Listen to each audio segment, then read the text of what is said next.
Hello दोस्तों, मैं हूं CS यादव और आप देख रहे हैं हमारा चैनल CS मस्ती में। आपका स्वागत है। और आज जो है कि फिर से हम अपने चैनल में जो है कि काफ़ी लंबे अरसे बाद जो है फिर से इसकी शुरुआत कर रहे हैं।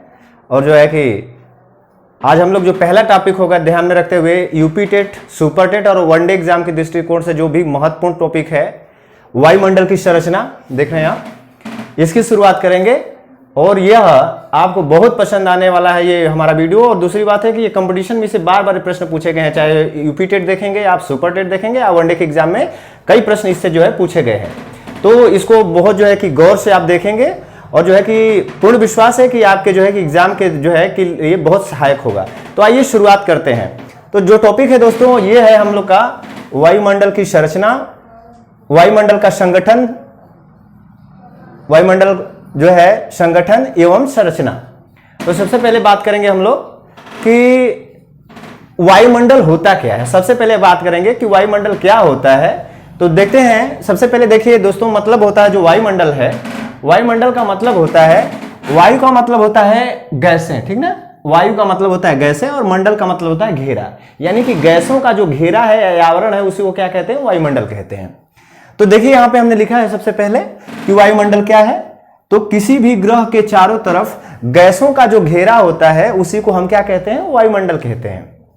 किसी भी ग्रह के चारों तरफ गैसों का जो घेरा होता है उसी को वायुमंडल कहते हैं। और दूसरी चीज है कि वायुमंडल के जो कार्य, फंक्शन, वायुमंडल का कार्य क्या होता है। तो जाहिर सी बात है कि वायुमंडल के जो है कि निम्न कार्य हैं। सबसे पहले कि वायुमंडल में जो है विभिन्न प्रकार की गैसें पाई जाती हैं, जैसा कि आपको पता है कि हम लोग रहते हैं, हमारे वायुमंडल में विभिन्न प्रकार की गैसें हैं। दूसरी चीज है वायुमंडल में जलवाष्प पाई जाती है, इसी से वर्षा होती है। और आप जानते हैं कि हम लोग जो है कि पृथ्वी जो है कि ग्रह पे रहते हैं और किसी भी ग्रह के चारों तरफ जो गैसों का घेरा होता है उसी को आप वायुमंडल कहते हैं। तो हम पृथ्वी पे रहते हैं, पृथ्वी के चारों तरफ जो गैसों का घेरा उसी को आप वायुमंडल कहते हैं। दूसरा है कि वायुमंडल में जलवाष्प पाई जाती है, इसी से हम जो है वर्षा होती है। तो जानते हैं दोस्तों कि जो जलवाष्प होती है वह हमारे वायुमंडल में पाई जाती है। और जो भी प्राकृतिक घटनाएं होती हैं जैसे कोहरा, बरसात होना, फॉगिंग, ये सारी जो घटनाएं होती हैं वो जो जलवाष्प के कारण होता है। तो जो भी वर्षा होना, जलवाष्प, कोहरा पड़ना, ये सारा जो है कि वायुमंडल में उपस्थित जलवाष्प गैस के कारण ही होता है। तीसरा पॉइंट है देखिए कि वायुमंडल में जो है कि ग्रीन हरित गैसें पाई जाती हैं। हमारे वायुमंडल में ग्रीन हाउस गैसें पाई जाती हैं और ग्रीन हाउस गैसों के जो होता है कि इन्हीं के कारण जो होता है हमारे पृथ्वी का क्या होता है, जो तापमान होता है वो नियत रहता है, एक फिक्स नियत तापमान बना रहता है। नहीं, जैसे देखते हैं आप बुध ग्रह पढ़ेंगे, मरकरी पे जो है कि वायुमंडल नहीं पाया जाता है, बुध पे वायुमंडल नहीं पाया जाता है। और वायुमंडल न पाए जाने के कारण जो बुध पे क्या होता है कि वहां पे है कि दिन और रात का जो तापांतर बहुत अधिक होता है। वहां बुध ग्रह पे जो है कि दिन का तापमान बहुत अधिक हो जाता है, रात का टेम्परेचर माइनस में हो जाता है, क्योंकि बुध ग्रह पे कोई क्या है, वायुमंडल नहीं पाया जाता। इसी कारण जो है कि आपसे पूछा गया है कि पृथ्वी का औसत तापमान कितना होता है। तो पृथ्वी का औसत तापमान 15 सेंटीग्रेड होता है। कितना? 15 सेंटीग्रेड। अगला बात है कि वायुमंडल उल्का पिंडों से बचाता है। जो भी उल्का देखते हैं, उल्का पिंड गिरते हैं, तो जो उल्का पिंड जो है गिरते हैं तो वो आकर देखते हैं कि हमारे मीजोस्फीयर यानी जो मध्य मंडल होता है उसी मंडल में जो होता है कि जो है कि जल जाते हैं। तो वायुमंडल हमें क्या करता है कि उल्का पिंडों से भी बचाने का काम करता है।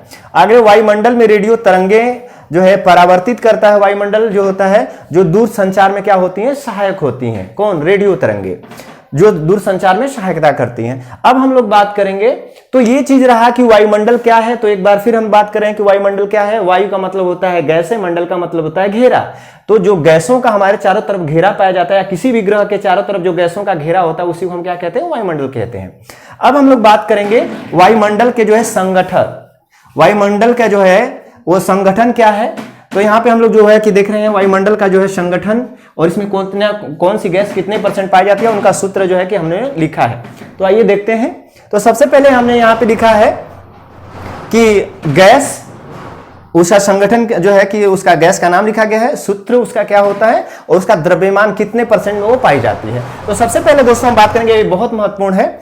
यहां देख रहे हैं नाइट्रोजन गैस है।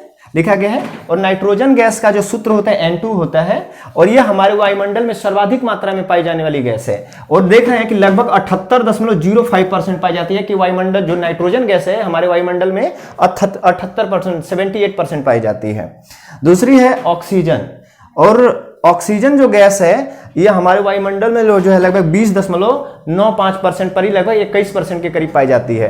अगर आप देखेंगे नाइट्रोजन जो गैस है, थोड़ा सा इसकी बात करें हम लोग, तो नाइट्रोजन जो गैस होती है यह एक जो है कि हमारे वायुमंडल में अधिक मात्रा में पाई जाती है नाइट्रोजन गैस। और नाइट्रोजन गैस जो होती है कि जो भी पेड़ पौधे हैं नाइट्रोजन के कारण ही क्या करते हैं, प्रोटीन का निर्माण करते हैं। जो भी आप देखेंगे दलहनी जो फसलें होती है, लेगुमिनेसी फैमिली की जो भी जड़ें जो है पौधे होते हैं, जैसे चना, मटर, अरहर, ये क्या करते हैं, नाइट्रोजन की सहायता से ही प्रोटीन का निर्माण करते हैं। और आपने पढ़ा है कि जो भी दलहनी फसलें होते हैं उसमें प्रोटीन अधिक मात्रा में पाया जाता है, तो ये काम करती हैं। दूसरी चीज है कि नाइट्रोजन गैस की एक भी विशेषता है नाइट्रोजन गैस इसकी, कि नाइट्रोजन गैस जो है कि आग को तेजी से फैलने से रोकने का काम करती है। नाइट्रोजन जो गैस है आग को तेजी से फैलने से रोकने का काम करती है। दूसरी चीज है कि नाइट्रोजन जो गैस होती है यह जो भी शुक्राणु हैं, स्पर्म शुक्राणु देखे हैं, जो पशु डॉक्टर होते हैं, पशुओं के जो स्पर्म होते हैं उनको एक बर्तन में रखे रहते हैं और देखें जब उसको खोलते हैं तो उसमें जो है कि भाप निकलता है, तो वो द्रवित नाइट्रोजन होता है। तो जो पशु डॉक्टर होते हैं वो जो होता है कि स्पर्म जो है पशुओं के स्पर्म या शुक्राणुओं को जो होता है इसी द्रवित नाइट्रोजन में रखने का काम करते हैं। तो नाइट्रोजन के जो है कि हमारे वायुमंडल में सबसे ज्यादा पाई जाती है, 78% से ऊपर पाई जा रही है, देख रहे हैं सर्वाधिक मात्रा में पाई जाने वाली गैस है वायुमंडल में। दूसरी चीज है कि पेड़ पौधे, आपने पढ़ा होगा कि जो दलहनी फसल है, लेगुमिनेसी फैमिली के जो पौधों की जड़ें होती हैं उनकी जड़ों की जो गांठों में होता है जो है कि राइजोबियम नामक बैक्टीरिया पाया जाता है। राइजोबियम नामक बैक्टीरिया पाया जाता है, राइजोबियम। और राइजोबियम जो होता है ये बैक्टीरिया जीवाणु का नाम है और यही क्या करता है कि वायुमंडलीय नाइट्रोजन को नाइट्रेट में बदल देता है। तो इसीलिए जो दलहनी फसलें होती है, दाल वाली फसलें होती है, इसी कारण उनमें जो है नाइट्रोजन अधिक मात्रा में पाया जाता है। दूसरी चीज है कि हमने बताया कि पशुओं के जो स्पर्म होते हैं वो भी जो है कि द्रवित नाइट्रोजन में ही रखा जाता है। देखें यार पशु डॉक्टर जो होते हैं रखते हैं और जब निकालते हैं देखते हैं डब्बा जो इसमें रखते हैं बर्तन में, जो खोलते हैं उस जो है कि अपने डिब्बे को, तो उसमें भाप निकलता है। तो जो पशुओं के जो स्पर्म होते हैं वो भी द्रवित नाइट्रोजन में ही रखा जाता है। तो ये गैस हमारे लिए बड़ी महत्वपूर्ण है। इतना ही नहीं, आपने देखा होगा फिल्मों में जो रंगमंच का जो कार्यक्रम होता है, रंगमंच, जो रंगमंच का कार्यक्रम होता है, यानी देखते हैं कि फिल्मों में या जो है गानों में देखते हैं कि अभिनेत्री या जो है कि जो अभिनेता होते हैं नाचते हैं, तो नाचने से पहले देखते हैं कि क्या होता है, एक सफेद रंग की गैस निकलती है। तो जो सफेद रंग की गैस निकलती है वो द्रवित नाइट्रोजन ही होती है।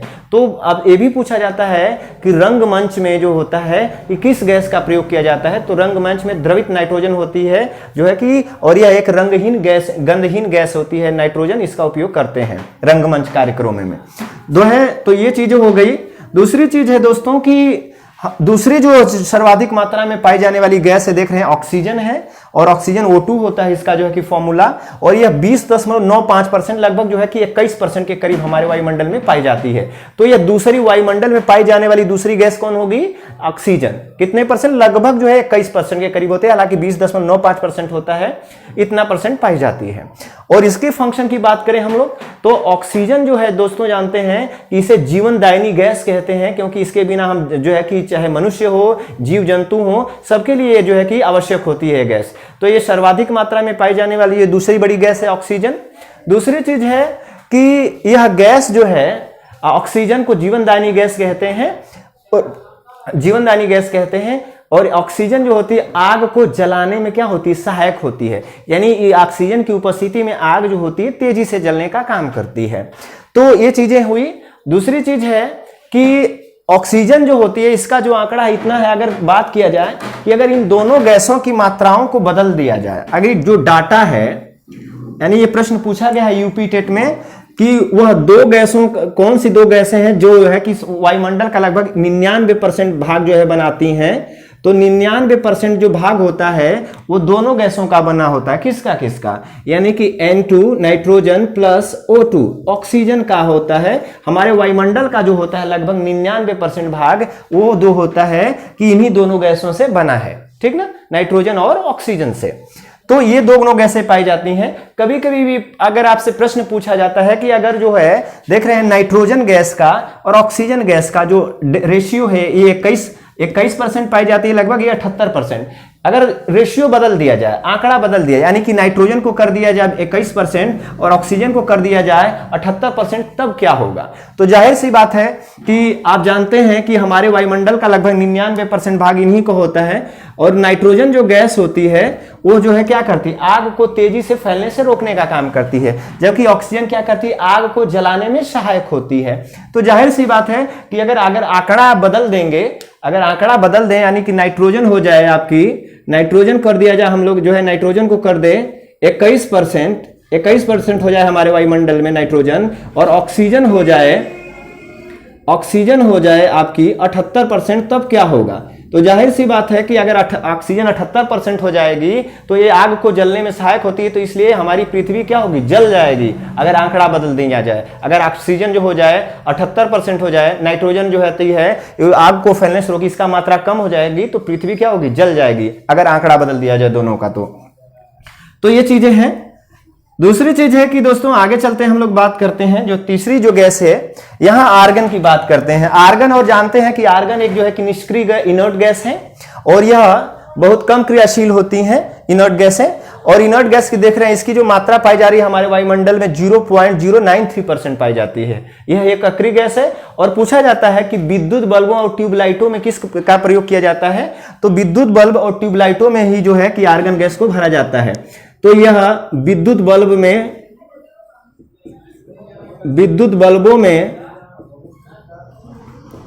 में जो है तथा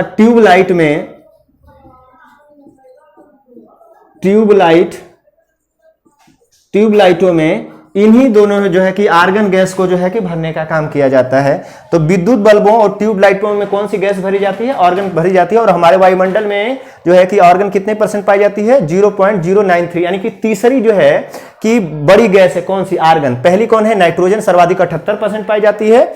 दूसरी बड़ी गैस कौन सी है, ऑक्सीजन, लगभग जो है कि 20.95%, लगभग 21% के करीब पाई जाती है। और जबकि अगली जो गैस है यह है ऑर्गन, तीसरी बड़ी गैस ऑर्गन है, जो हमारे वायुमंडल में पाई जाती है 0.093% जो है। और यह विद्युत बल्बों में इसको जो है कि भरने का काम या ट्यूबलाइटों में भरा जाता है, ये एक अक्रिय गैस है। अगली जो गैस की बात करेंगे दोस्तों, यह है चौथे नंबर पे कार्बन डाइऑक्साइड। और कार्बन डाइऑक्साइड जो गैस है देख रहे हैं हमारे वायुमंडल में पाई जा रही है कितना, 0.03%। यह है हमारे वायुमंडल में जो पाई जाती है ये गैस 0.03%, यानी कि यह हमारे वायुमंडल में पाई जाने वाली चौथी बड़ी गैस है। पृथ्वी के वायुमंडल में सर्वाधिक मात्रा में पाई जाने वाली चौथी बड़ी गैस कौन सी है, तो कार्बन डाइऑक्साइड। कितने %, 0.03% पाई जा रही है। तो अब थोड़ा सा कार्बन डाइऑक्साइड के बारे में जान लें। तो सबसे पहली विशेष चीज ये है कि यह आग को बुझाने में प्रयोग किया जाता है। नाइट्रोजन में आपने पढ़ा था कि वो आग को तेजी से फैलने से रोकती है, जबकि आग बुझाने में किसका प्रयोग करते हैं, कार्बन डाइऑक्साइड का। देखते हैं स्कूलों में जो है कि पेट्रोल पंप पे जो है कि ज्यादातर जो है कि गैस जो है कि जो सिलेंडर होते हैं वो कार्बन डाइऑक्साइड को आग बुझाने में उनका प्रयोग किया जाता है। तो जो है जो कार्बन डाइऑक्साइड होती है उसका प्रयोग कहां करते हैं, तो आग बुझाने में किया जाता है। पहला प्रमुख काम है आग बुझाने में इसका प्रयोग करते हैं। आग बुझाने में प्रयोग किया जाता है इसका, किसका, CO2 का, कार्बन डाइऑक्साइड का। और यह हमारे वायुमंडल की कौन सी है, चौथी प्रमुख बड़ी गैस है।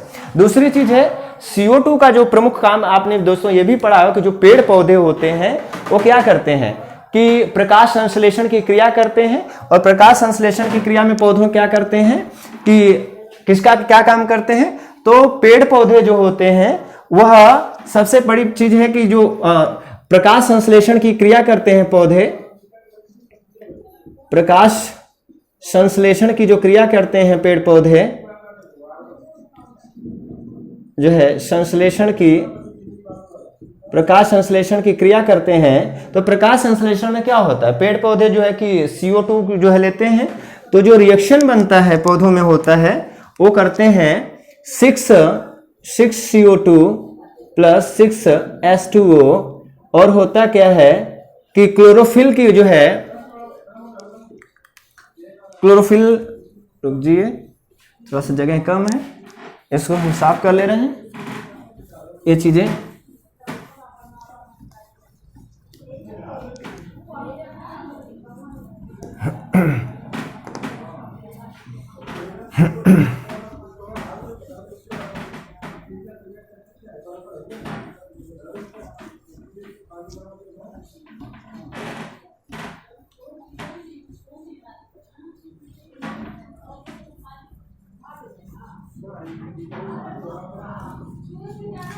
CO2 का जो है थोड़ा सा रोग देखते हैं यहाँ पे।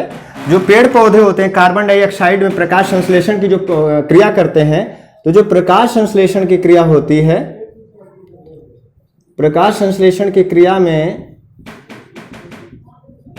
प्रकाश संश्लेषण की जो क्रिया होती है, इसमें पेड़ पौधे क्या करते हैं कि CO2 को लेते हैं, तो CO2 प्लस 6H2O क्लोरोप्लास्ट होता है। क्लोरोफिल, क्लोरोफिल जो होता है क्लोरोप्लास्ट के अंतर्गत पाया जाता है। क्लोरोप्लास्ट, क्लोरोप्लास्ट और सनलाइट की उपस्थिति में,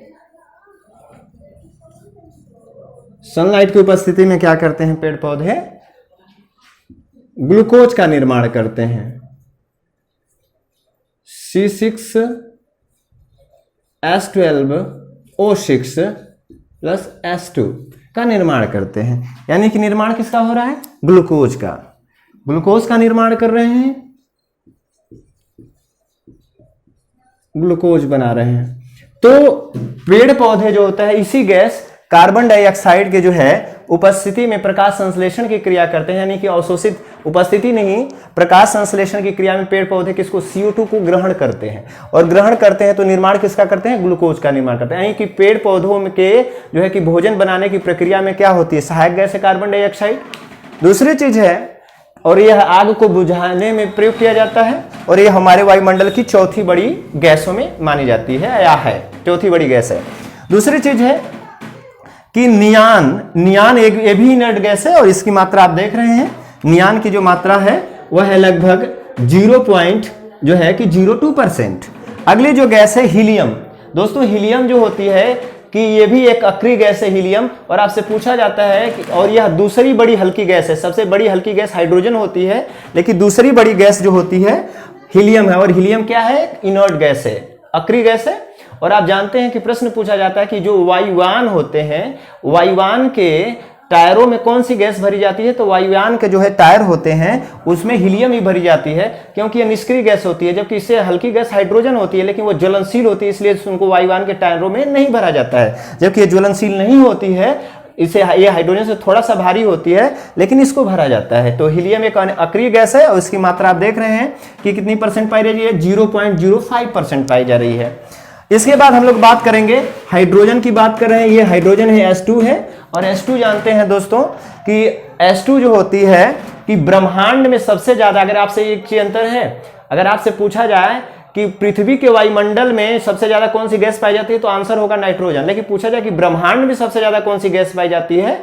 तो ब्रह्मांड में सबसे ज्यादा पाई जाने वाली गैस कौन सी होगी, H2 होगी, यानी हाइड्रोजन होगी। और हाइड्रोजन जो होते हैं, एक जो है कि हल्की गैस है, यानी सबसे हल्की गैसों में मानी जाती है, लेकिन इसे जो है कि वायुयान के टायरों में नहीं भरा जाता है। इसलिए नहीं भरा जाता है क्योंकि एक ज्वलनशील गैस है, और वायुयान जो है कि उड़ते हैं तो आग भी लगने का खतरा रह सकता है, इसलिए जो होता है कि हीलियम को भरा जाता है जो है। तो ये चीजें हैं हाइड्रोजन जो होती है, और इसकी मात्रा जो हाइड्रोजन की देख रहे हैं इतने परसेंट के करीब है, 0.005% पाई जाती है। और आपसे जानना है कि ब्रह्मांड में सबसे ज्यादा कौन गैस पाई जाती है, तो हाइड्रोजन पाई जाती है। हमारे ब्रह्मांड में सबसे ज्यादा पाई जाने वाली गैस कौन सी है, हाइड्रोजन है। इसके बाद जो है आगे हम लोग बात करेंगे, क्रिप्टान गैस है, और क्रिप्टान की मात्रा जो है कि 0.001% है। अगली बात है जेनान गैस, और जेनान जो गैस है देख रहे हैं दोस्तों, यह है 0.0009%। तो जो है कि ये गैसें हैं और सर्वाधिक मात्रा में अगर पूछा जाए तो देख रहे हैं कि यही गैसें हमारे वायुमंडल का लगभग 99% भाग जो ही गैसों का नाइट्रोजन और ऑक्सीजन का होता है। ये प्रश्न यूपी टेट में पूछा गया है कि वायुमंडल का लगभग 99% भाग किन दो गैसों का बना होता है या मिश्रण होता है, तो नाइट्रोजन और ऑक्सीजन का होता है। तो ये चीज आप क्लियर रखेंगे। एक गैस और है, आप देखेंगे जो है रेडान गैस, थोड़ा सा उस पर भी बात कर लेंगे हम लोग, रेडान गैस पे।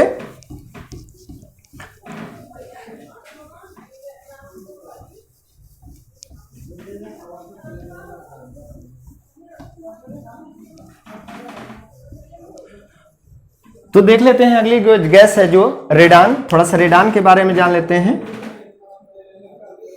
रेडान गैस, और जानते हैं दोस्तों कि रेडान एक जो है क्या है, भारी गैस है।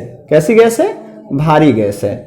और ये क्या करती है कि हमारे पृथ्वी के जो है सतह पे पाई जाती है, लेकिन जो है ये गैस, ये भारी गैस होने के कारण पृथ्वी के सतह पे पाई जाती है, लेकिन जब भूकंप आने वाला होता है तो ये गैस उछल कर वायुमंडल में चली जाती है, इसकी मात्रा यानी वायुमंडल में बढ़ने लगती है।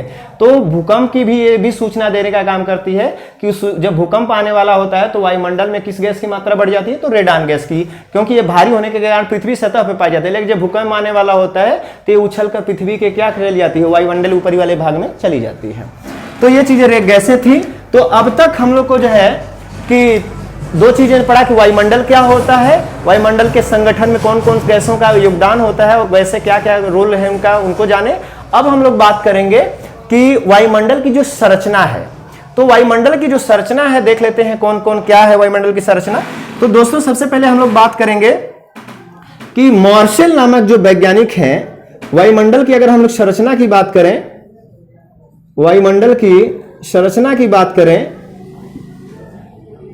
मंडल की संरचना की अगर बात करें वायुमंडल के, तो जो वायुमंडल की संरचना है, वायुमंडल की जो संरचना है, इसमें थोड़ा सा अगर हम लोग बात करें तो मार्शल नामक जो वैज्ञानिक हैं, मार्शल, उन्होंने वायुमंडल को दो भागों में बांटा। जो है मार्शल ने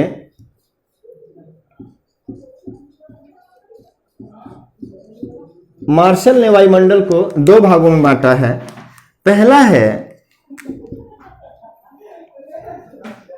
सममंडल, पहला क्या है, सममंडल, दूसरा होगा विषम मंडल,